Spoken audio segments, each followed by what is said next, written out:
My goodness, get in here on Hold My Banner. Travis Thomas here with our esteemed producer, the walking, talking, triple-double, Ante Campbell, balled out Division I hoops, Fresno State, and UTEP. We have so much to break down after that exhilarating, stressful Game 1. Celtics hang on in overtime, 133-128. to take Game 1 of the Eastern Conference Finals against the Pacers. Ante, you know me well. You have never seen a cigarette in my mouth. But that may change because this series, brother, is going to drive me to smoking cigarettes and drinking liquor. Yeah, you said exhilarating. I say exhausting, bro. I absolutely hate bad basketball. Yeah. And we got a whole lot of that to end the game, bro. Oh, that's so well said. So let's get into it. We'll bring Ante back. We always play a game. He's the man with the game shows for this show. So we'll bring him back and we'll do that. But it felt like I was watching a game show in Game 1. I'll say this. I told you coming into this, the Pacers were not going to be intimidated by the Celtics. The Pacers were not going to be intimidated by the crowd at TD Garden. The Pacers were not going to be intimidated by the moment, by the stage. This team has squabbles. Now, do they turn the ball over too much? Yes. Are they young and inexperienced? Do you see that late game, big moments? Yes. They fumbled Game 1. The Pacers should have won Game 1. They choked that away. But this is why I predicted Celtics in 6. I just think this Pacers team's being undervalued here, and Game 1 really proved that. But credit to the Celtics. They came out, I'll say this, there have been times in the playoffs, in the regular season, at home, this team comes out flat as a doorknob. I mean, flat as a pizza. And that wasn't the case in Game 1. They came out, they were all about it. They had the energy. The crowd was hyped up. They jumped out to a big lead. But again, it goes back to the Pacers. They withstood it. And they got back in this game, and they made it a game, and they choked it away. In the end, late game, botched fumbles from both teams, turnovers, questionable coaching on one side. In Joe Mazzulla, I thought Rick Carlisle did a good job. But if you look at this box score, I have it right in front of me. If you don't watch the game, it doesn't really tell the story. Jayson Tatum, 36 points, 12 rebounds. Well, feels like he did everything wrong. He was carried most of this game like he's been carried most of these playoffs. By who? The same crew. Jaylen Brown, Derek White, both of those guys. Jaylen Brown, 26 points. Derek White only 15, but timely baskets, smart basketball moves at the end of Game 1. All of Game 1, really. Drew Holiday, season high, 28 points. Again, clutch moments, champion, been here before. Locked down on defense when he needed to. Tyrese Halliburton at the end of that game seemed like he was afraid of Drew Holiday. It was like he was seeing ghosts. He would look up, see Drew Holiday in the defensive stance, see that eye of the tiger in the guy, and dribble right off of his damn foot. Several times, actually. Al Horford, a lot of big buckets in this game. I mean, so yes, you look at the numbers and you say, well, you have to defend Jayson Tatum. Why is the media so hard on Jayson Tatum? Just watch the game. Down the stretch, fourth quarter, he was atrocious. Atrocious. Now, he hit some timely shots, some clutch shots in overtime to put it away and to pull away. But how about the end of regulation? Wide open three, brick. Okay. On another shot, he gets a rebound. Late, time running out, just go up. You have a contested layup at worst. At best, it's probably an and one. You're probably going to make that shot, get fouled, go to the line, tie the game up. You're down 3. What does he do?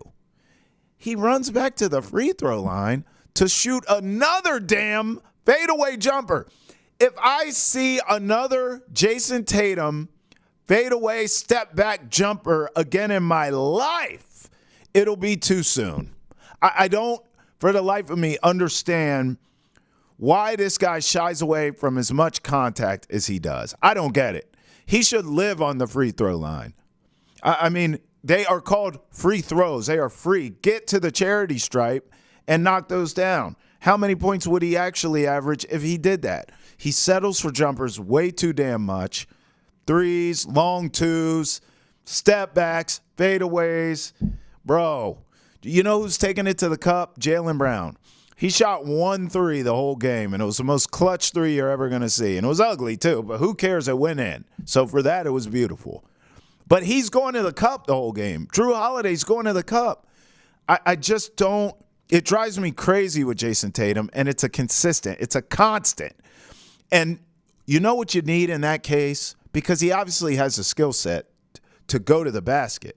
He shies away from contact. You need a coach that's going to challenge you. Hey, JT, shot's not falling. Go to the cup. Look for contact. Try to initiate contact. Joe Mazzulla's not going to do it. I just can't take it. In the end, and you know it, and I know it, it's going to come down to Jayson Tatum, though. And you're going to need more from him, not so much in the box score. Stop living in that. It drives me nuts when the defenders, and I've defended Jayson Tatum for other reasons. I actually defended Jayson Tatum when the scoring numbers weren't there. Going back to the Heat series and early in the Cavs series, I said, look, he's still helping you win in other ways. You could see that. I'm more about what I can see with this guy. But in the end, now the scoring is there, but when you watch the games, it's a lot of empty calories. It's not filling. Jayson Tatum's not giving you stuff that's sticking to your ribs. He's not owning the moments. Jaylen Brown is. Al Horford is. Derek White is. Drew Holiday is. It's getting to the point where it's like, is it just not, this isn't who he is. Maybe we've had it wrong the whole time. We've been thinking Jayson Tatum is Batman, Jaylen Brown is Robin. How much evidence do we need that we may have the wrong Batman? Maybe we casted the wrong guy. It's Jaylen Brown. I mean, we've seen it consistently in the playoffs. Jaylen Brown shows up, gives you everything he has. Isn't afraid of the big moments. Isn't afraid of the big shots. Jayson Tatum, we have several examples of, yeah, he gives you flashes when he does it, but it's not consistent. We have several moments where we want more from him. In the end, it does feel like it's going to come down to Jayson Tatum because we have to let this season play out with him in the role of Batman. Let's see what he can give. I don't want to call him Gotham City, I guess Boston City. What can he give Boston City in the end? Because I'm telling you, we may have to take the cape and pass it to another guy. Jayson Tatum this season against the Pacers averaged 33 points, 11 boards, and 6 dimes. Against the Timberwolves, in case that's the finals matchup, 39 points, 5 boards, 3 steals per game. I mean, these are outstanding numbers. Against the Mavericks, who I actually think they will play in the finals. Against the Mavericks, 36 points, 10 boards, 4 assists per game. You got to have them. You cannot, at this point, have Jayson Tatum disappearing late game, big moments. Now, he did, again, in overtime, he did hit some clutch shots. I'm not going to take that away from him. But you could have ended this game in regulation and never saw overtime. There's no excuses. You had so many great looks. The 3 to tie it. The one right under the basket was a gimme, and you ran back to the free throw line and then decided, fade away, and you missed that too. I mean, at some point, we have to start having these tough conversations. After the game, Jaylen Brown said, when asked, what happened in overtime? What was for the reason of winning and pulling away in this game? And he said, well, JT woke up. Yeah. You know, I thought at the time when I heard it, I went, ooh, it's a little soon, huh? Taking a little shot there. But he's absolutely right. And I think he took the shot there because he's sick of it. He's like, this is supposed to be the guy, right? This is my dude. I'm carrying us. And he is. Him, Derek White, Drew Holiday, they are. And then, once Tatum gets that support, these guys are getting buckets. Okay, I can put the game away. It reminds me a lot. I remember during football season saying this. When the Ravens have the lead in a game, they're almost unbeatable. I don't know what the stats are. I don't know what the numbers are. But if you go and you look up the Ravens record when they have a lead, it's probably impeccable. But where they get into trouble is when they have to throw themselves back into a game. Lamar has to stay in the pocket, throw them back in the game. I'm starting to get these kind of vibes from Jayson Tatum of when the Celtics have a lead and everything's going right and everything's going well. Oh, the guy's unbelievable. But when they're down, it's Jaylen Brown. It's Derek White. It's Drew Holiday, the champion. It's Al Horford hitting shots. And then Jayson Tatum will cook to put a game away. But if you're leaning on him in a big spot, tight game, late game, you're down, need a bucket. How many examples do we have of him not getting it done? We just don't. And I'm personally, as someone who has defended this guy time and time again, and I said this would be his playoffs where he put his stamp on it, just like Steph Curry against the Celtics, when everyone said, well, Steph's great, but he hasn't won an NBA Finals MVP. It's Iguodala or it's Durant or whatevs. Steph said, oh, okay, watch this. That was his finals. When he ripped the heart out of the Celtics, that was Steph Curry's finals. I thought this would be Jayson Tatum's postseason to put all of this to bed. It's been anything but. It's been anything but. Here's Rick Carlisle after the Game 1 loss to the Celtics. Well, I love the way our guys fought in this game. This loss is totally on me. With 10 seconds in regulation, we should have just taken the timeout, advanced the ball, and found a way to get it in and made a free throw or two and ended the game. But it didn't happen, and we made some other mistakes. But our guys just need to concentrate on fighting the way they fought in this game from start to finish, and we'll be back Thursday. Rick, what to you was the root cause of your turnover issues tonight? 21, I think, was the number you guys finished with. 22 for 32 points was what I saw. 22, yes, that was one at the end. Sorry. We made mistakes. And so that's an area we got to clean up. And then, rebounding was pretty even. But we did a lot of good things that we need to continue to do.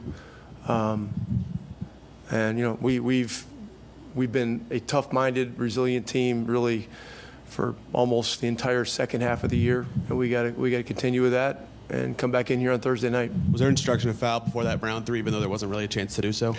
Yes, but he caught the ball and he was face up, so Pascal decided to lay off, which was, I understand, that's probably the right decision. You don't want to give up a 4-point play. So, look, a lot of things had to go wrong for us and right for them. They did. And so, we got to own it, and we got to get ready for Thursday. He's right. Listen, both teams turned the ball over. Obviously, he's talking about things from his perspective, from the Pacers' perspective, but the Celtics were sloppy as hell with the ball too. I mean, look, Rick Carlisle, you want your coach to take the arrows. You want your coach to say, this is on me, this is on me. We know damn well it wasn't on Rick Carlisle. I saw that guy making adjustments all game long. When they went to that full court press against the Celtics, they would pick their spots. When they went to it, it worked every time. Celtics were turning the ball over. That sparked many rallies for the Pacers. That's Rick Carlisle drawing that up, knowing the time to do it, the appropriate time to implement that, making adjustments on the fly. I saw that on one sideline. Again, much like I said with Jayson Tatum, how many times do we have to watch over and over the same story with this dude before we accept, okay, this is just who he is? It's the same thing with Joe Mazzulla. I have not seen enough adjustments for me to say that's what he can do. He's just, at this point, it doesn't feel like it's happening. Why in the hell is this team still so bad late game? Sure, you can blame the players all you want, but you have to, at some point, hold someone accountable. Did you just hear Rick Carlisle? My fault, this is on me.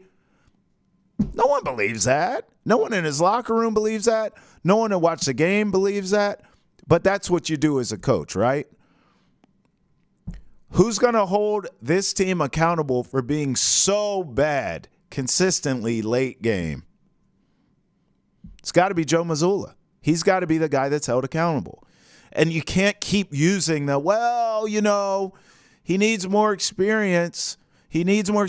As you gain experience in something, do you not get better at something? Is there not supposed to be? I mean, we hold these players to this standard, right? Technically, Jayson Tatum, Jaylen Brown, these guys are still young.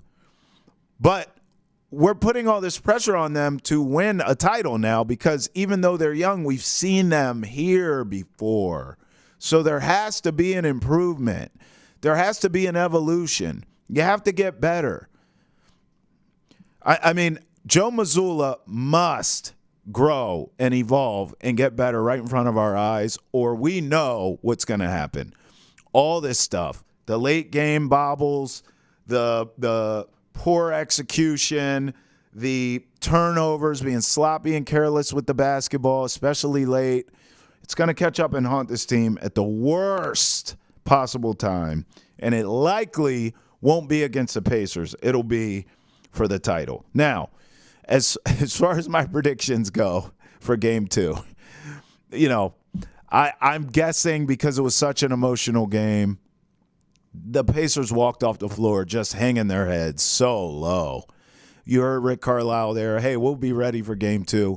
But I think Game 1 felt like a demoralizing loss to that team, especially being so young. A veteran team could probably bounce back a little better and handle it a little bit better. I don't know if the Pacers can. So I'm going to go out on a limb here and say the Pacers don't come out quite as energized, quite as, feisty as they were in Game 1. I think they'll lose Game 2. But I'm telling you, I'm not backing off with Celtics in 6. And this is coming from someone who's saying, I think the Pacers will lose Game 2 and the Celtics will go up 2-0. Conventional wisdom says, bro, that's going to be a sweep. You just can't trust this team. You cannot trust this team. You can't. If they win the championship, this is the luckiest damn champion I've ever seen in my life. Because I don't know what the Celtics are going to do when they face real killers out west, whether it's Ant, whether it's Luka and Kyrie. I mean, those guys, you turn the ball over against them and watch what happens. They will not fumble the bag like the Pacers did. Now, according to Woj, Kristaps Porzingis, knock on wood, could possibly be back by Game 4. And it is obvious to me that they need his ass back in that lineup with the swiftness. Kristaps, please come back and get in here. That's a veteran dude with a steady hand, because I saw a lot of shakiness late in Game 1. Celtics got lucky that the Pacers had more shakiness. Tyrese Halliburton, I don't know what was going on with him. Bro was shook. But they need Porzingis back in the worst way. All right, let's transition to the Western Conference Final matchup. That's Game 1 tonight, obviously, with the Mavs and the Timberwolves. Wolves hosting them. Look, it's tough right now to bet against Minnesota, isn't it? I mean, they are the media darling. It's a love fest. Oh, the Wolves are so young and exciting and hungry and tough. And Anthony Edwards, he's like Michael Jordan, man. And I think that's the best thing that could happen to the Dallas Mavericks. Everyone just anointing the Timberwolves and anointing Anthony Edwards. Good. Great news for the Mavs. No one's giving you a shot. You're on the road, Game 1. Go steal it. I think the Mavs steal Game 1.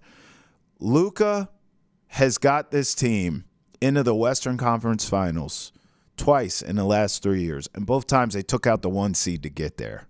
I mean, this is Game of Thrones stuff he's doing. Him and Kyrie, I don't get it, but it works. Their games complement each other. They seem to be tight as far as off the court goes. It's unconventional, but it works. And I think, when you look around at the supporting cast of those two, they don't have anyone you can count on consistently to be that third fiddle, like a Kristaps Porzingis for the Celtics when healthy.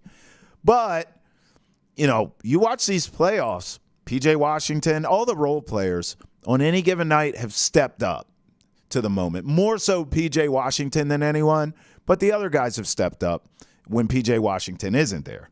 And I say that to say on any given night, it feels like one of them can rise to the occasion.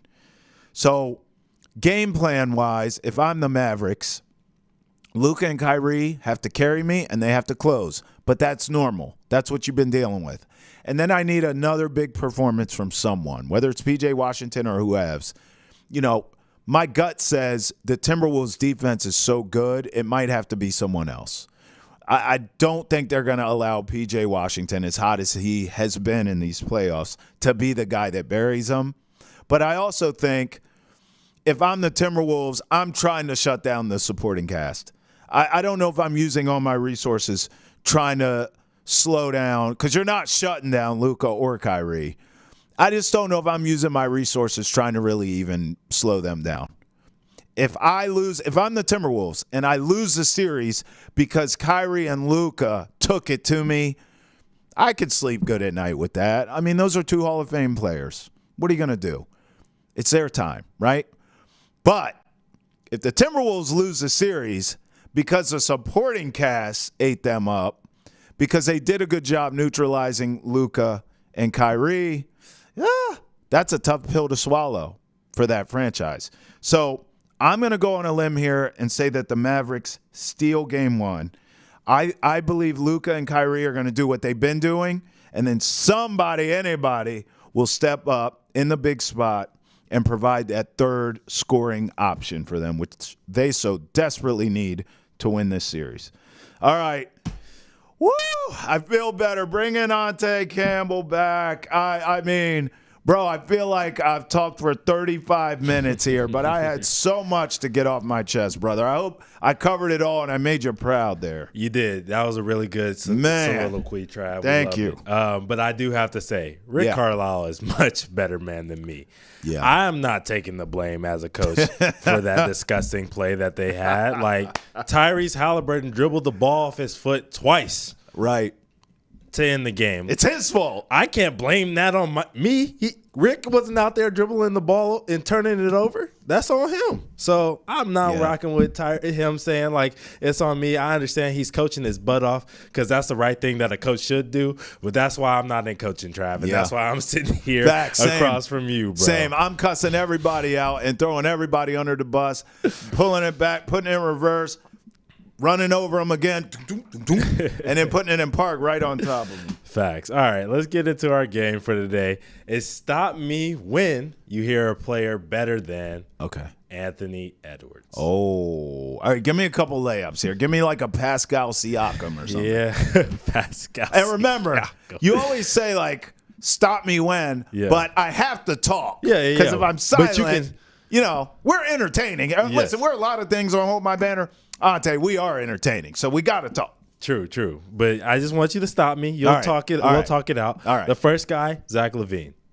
I mean, I'm not going to stop you. The guy can't stay healthy. He's a loser. He doesn't win anything. Please. All right. What about Tyrese Maxey? No. I mean, young, upstart, awesome.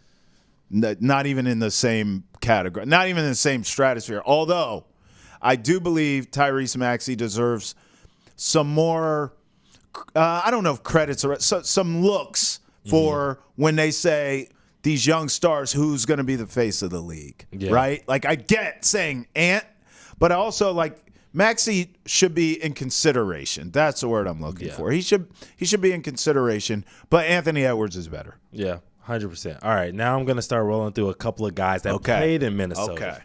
Pooh Richardson. Please, Pooh. Poo. That is a poo-poo question. Okay. What about this one? Sam Cassell. Oh, man. See, now you're going to get me cussed out because Sam Cassell is on the staff here, and I covered him on the staff in Washington, so I know he will cuss you out, but I'm going Ant Edwards. Bigger, stronger, physical. Sam's a champion. I bow down. He should be a head coach. Should have been a head coach yesterday, long ago. 100%. But I'll go Ant here. Yeah. It's definitely a great player, great coach, Yep. but not better than that. No. I would agree. All right, Devin Booker. Wow. So this is, I'll go Ant because of the defensive end. Okay. And also, listen, I'm not going to say that. I was going to say because of the dog. Listen, Devin Booker's a killer too. So I'll just give Ant. I want to be respectful because I'm a big Devin Booker fan. I'll go Ant here because of what he gives you on the defensive end. Devin Booker does not give you that. Yeah. After the big shot last night, I have to ask you this guy, Jaylen Brown. Okay, so these two are a little more comparable. Mm-hmm. That's a better one because I've seen Jaylen Brown on a big stage perform really well for me. Yep. I have not seen Anthony Edwards yet on that NBA Finals stage perform well for me. I have seen him perform well in the playoffs. Yep. Ant feels a little they also feel comparable size-wise. Ant, I think, a little thicker. Both super athletic. This is a good one. Yep. I'm not willing to say Jaylen Brown's better than Anthony Edwards. Okay. I'm not. So I would not stop you. But Okay. that you're getting We're closer getting now. there. We're Yep, getting there. Yep. All right. I got to ask you another dude who played in Minnesota. Or maybe he did or maybe he didn't. Who? Ray Allen. Oh, boy.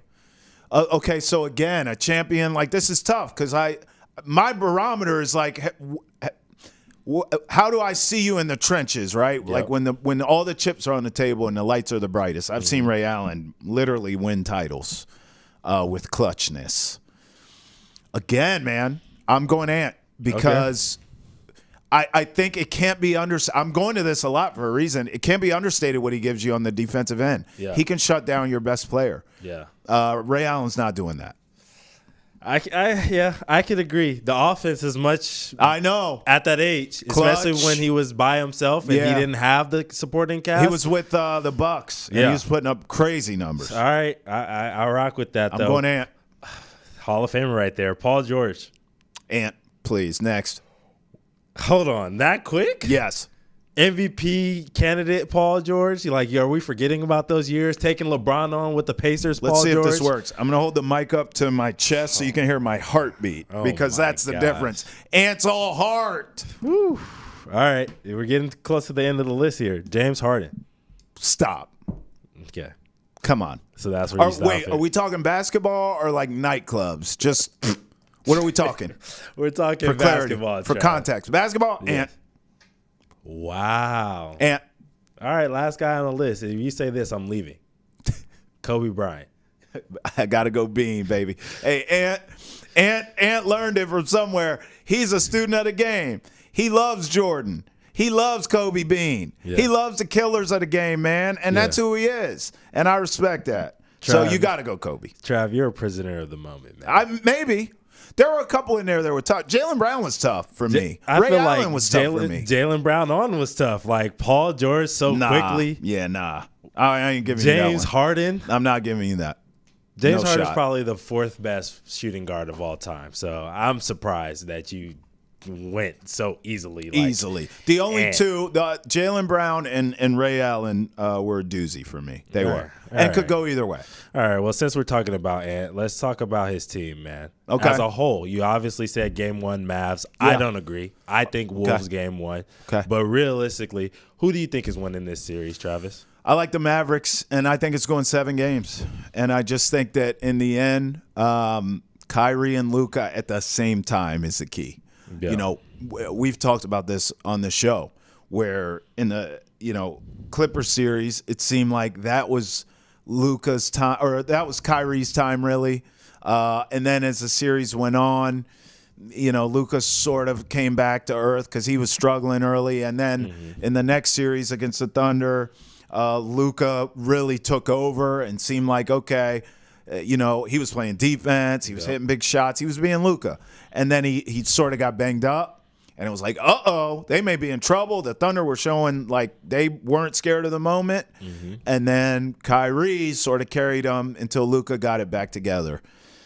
And at the end of that series, we saw them both playing well.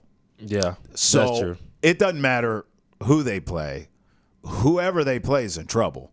Timberwolves, Celtics. Mm-hmm. If Luka and Kyrie can stay on the same page, baseline, consistent, I mean, that's a team that could steal an NBA title. Yeah, you've been riding on this Mavs wave, and it's kind of making me teeter back and forth as I look at this series. I agree with you. It's definitely going 7. Yep. You asked me today. Yep. I'm going to say Mavericks in that 7. Once again, I think the Timberwolves are going to win game 1. Yep. After game 1, you might ask me again, and it might be different. Well, I'm going to rock with the Mavs with you as well. I think it's time. I think Luka's had his playoff failures at this point. We saw Kat having the answer to the fact that they've had some playoff failures, and he was asking how much more we got to lose. You know what I mean? So, well, some of those were on him. So, you know what? You got to answer that till the cows come home. For all the latest on everything Boston sports and pop culture, roll with us on Boston has entered the chat. You can get that on YouTube, Facebook, and wherever you get your podcast.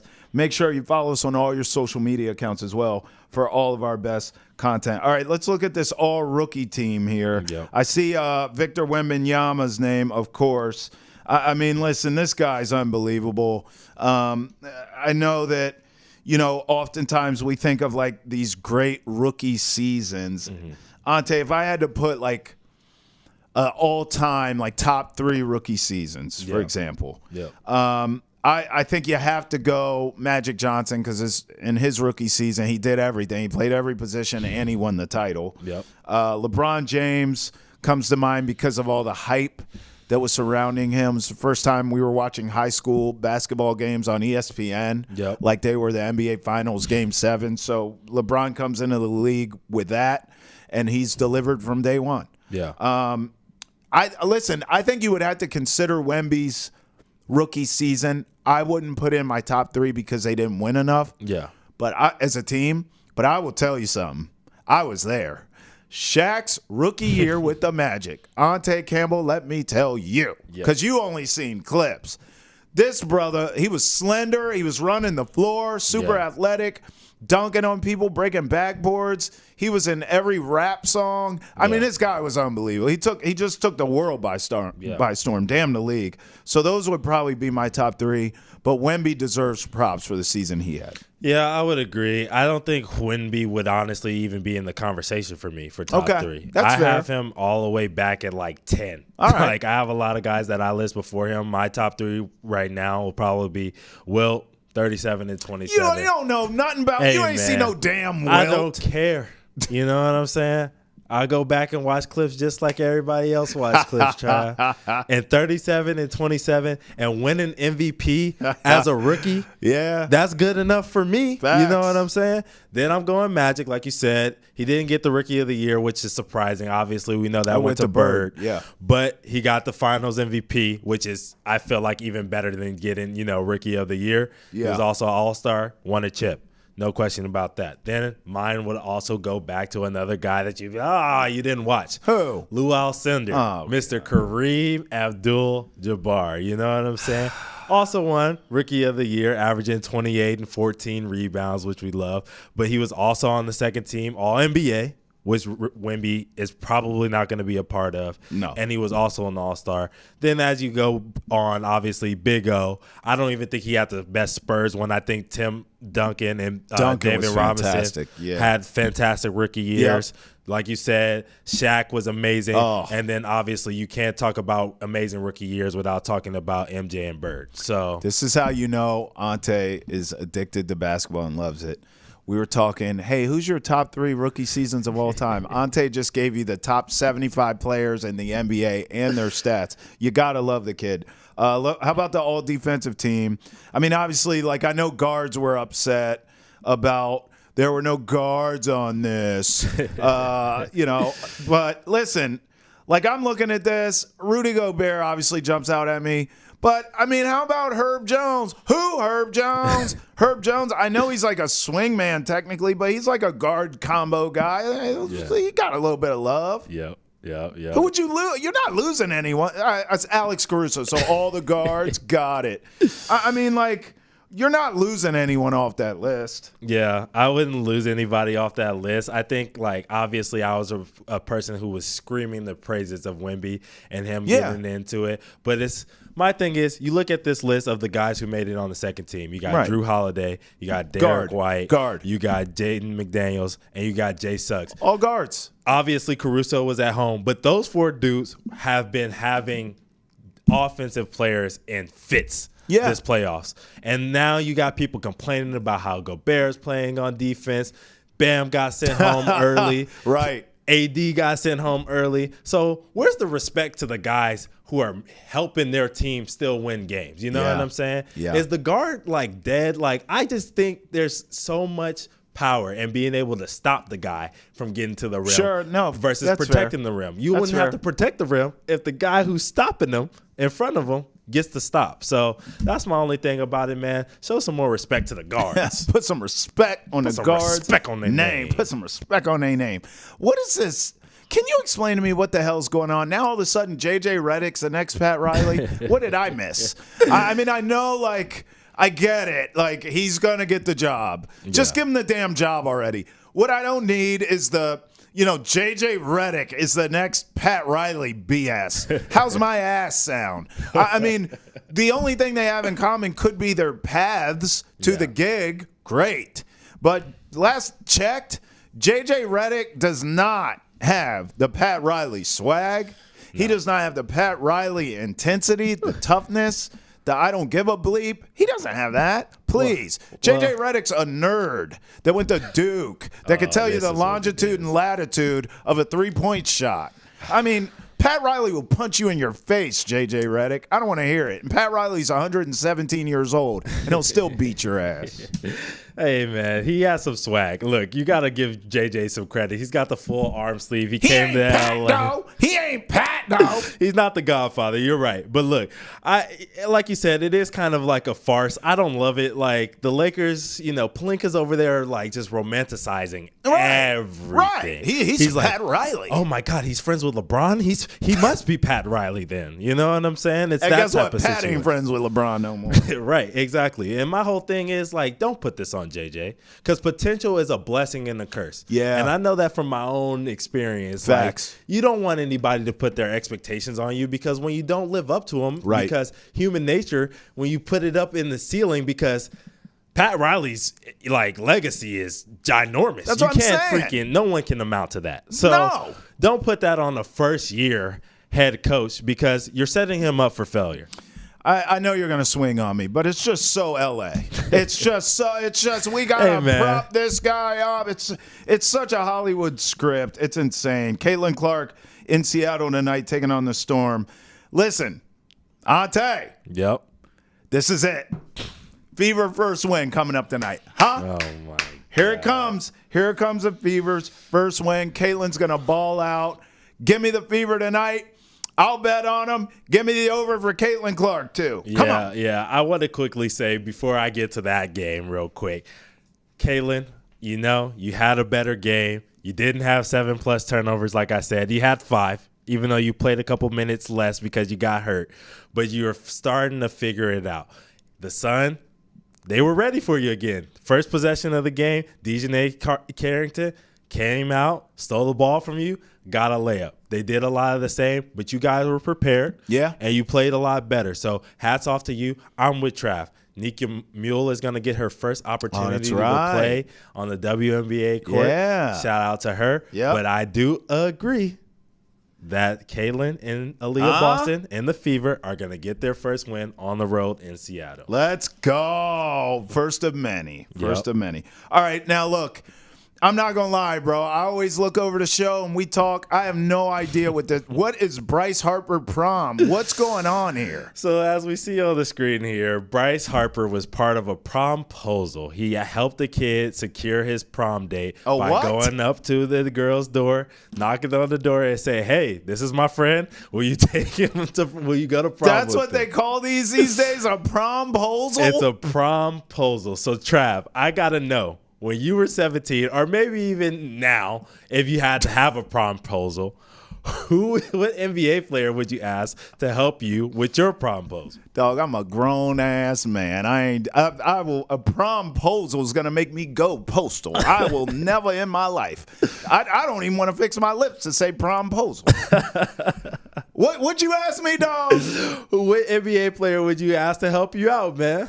None. But I mean, for the sake of the conversation, you know what? I just praised him this show, didn't I? Yes, you did. Anthony Edwards. You know why?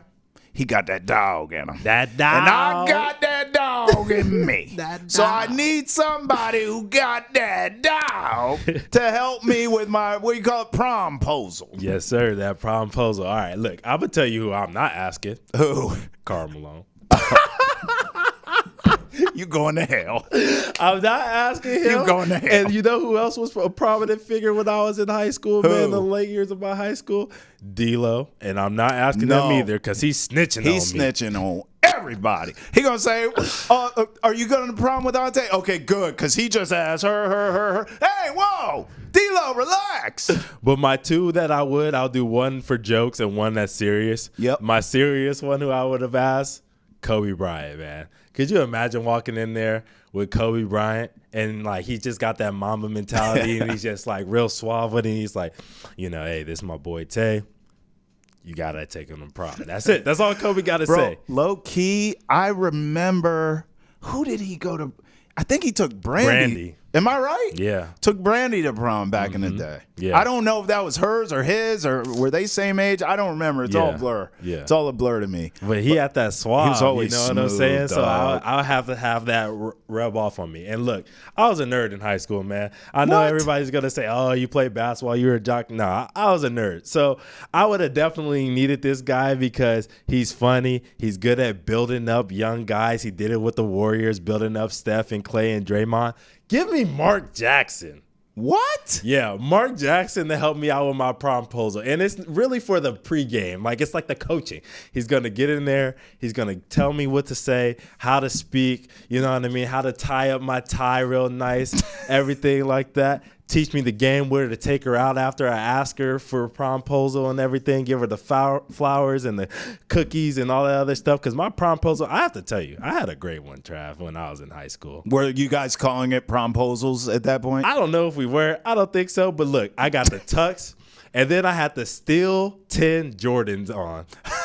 Like, I had the Jordans on with the tux, classic high school stuff, you know what I'm saying? But then I asked this girl who was a volleyball player at the time. I had all of my freshman kids that were like my boys back then.